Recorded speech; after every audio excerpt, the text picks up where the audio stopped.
Poyo! La vidéo a tardé. J'étais en vacances. J'ai le droit, hein. Oui, j'ai le droit. Et j'ai aussi attendu d'être chez un ami pour emprunter son micro, qui est de très bonne qualité. Donc, je vais maintenant vous présenter mon propre livre, Les Chroniques d'Utopia. Ici, ce sera le tome 1, Midgard, le réveil de l'Avatar. Il s'agit d'un livre réalisé en collaboration. Je l'ai imaginé, je l'ai écrit, et c'est mon amie, la très talentueuse Noélie Daïma, qui a réalisé toutes les illustrations, intérieures comme extérieures. C'est un univers de science fantasy. Alors, Kezako science fantasy. Tu vois la science-fiction? Bien. Tu vois la fantasy? Bien. Mélange les deux et voilà. On obtient des orques et des elfes, sortent des vaisseaux spatiaux.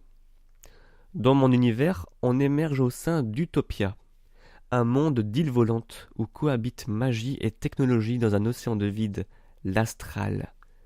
Pour voyager d'île en île, des moyens de transport ont vu le jour, soit des navires astraux, bien que certains ont la capacité de voler, comme par exemple vous verrez Johanna Lloyd, entre autres. D'autres peuvent utiliser différents moyens comme chevaucher des sortes de pégases ou des dragons. Le monde, il est immense, et trois factions dominent Utopia. L'Union, pas trop présente dans le premier tome, je n'en parle donc pas trop pour le moment. Ils sont dirigés par un parlement. L'Union, Parlement, ils sont plusieurs quoi. Une vraie démocratie. Une vraie. La Ligue, petite faction, mais très puissante, dirigée par Lucy Julia, c'est une guerrière surnommée Gravity. Si t'as pas compris, elle contrôle la gravité. Enfin, l'Empire. L'Empire, que je répète deux fois, parce que je lis bien mon texte, est en constante expansion de territoire et dirigé par un conquérant, Karl Nosrak, surnommé Destructeur. Sa magie de démantèlement au niveau atomique lui vaut d'être le deuxième utopien classé en puissance. Badass le mec. On peut aussi compter d'autres territoires non appartenant aux trois factions, comme par exemple les vampires de Romania dans le tome 1, ou aussi les loups-garous de Dents Pourpre dans le tome 2. Dans le tome 1 et 2, les gobelins et les nains de la République Goblin, qui sont partenaires des trois factions, mais qui n'y appartiennent pas. Toute la saga, que je prévois en 10 tomes pour les Chroniques d'Utopia, elle se base sur toutes les mythologies.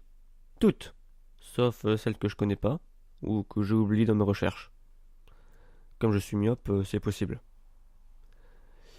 Je m'axe surtout sur la mythologie nordique. Vous l'aurez vu dans le titre, Midgard, le monde des hommes.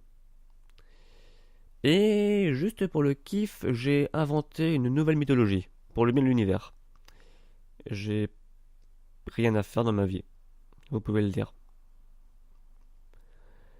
Passons à présent à l'histoire en elle-même. Vous suivrez la vie d'un jeune garçon de 14 ans, assez spécial. Isaac Hawke, orphelin et handicapé.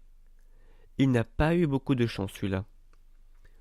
D'une part, il est le seul sans magie d'Utopia, ce qui fait de lui le dernier classé, le dernier de classe, tout ça, la grosse loose. D'autre part, son organisme est soumis à une étrange anomalie qui l'empêche de produire du sang, ce qui lui cause de fréquentes anémies et hypoglycémies. L'anémie, c'est quand t'as pas de sang, et l'hypoglycémie, c'est quand t'as pas de glucose. Le glucose, c'est du sucre. Non, je te prends pas pour un con.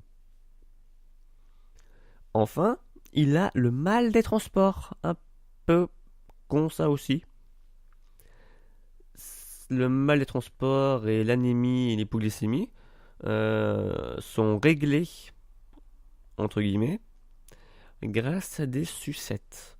des rouges pour le sang, des jaunes pour le sucre et des vertes anti-malaise. Après, voilà, ce sont des médicaments en forme de sucette pour un gamin de 14 ans. Elles sont pas infinies. Et en plus, faut dire qu'il les oublie souvent. Ce boulet.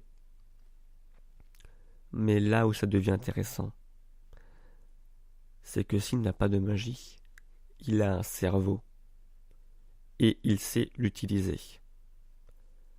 Disposant d'une mémoire parfaite, Isaac Hawke est le meilleur stratège d'Utopia. Cependant, les stratégies gagnent-elles toujours? Un jeune garçon peut-il vraiment se dresser au-dessus des monstres de magie simplement grâce à de simples tactiques?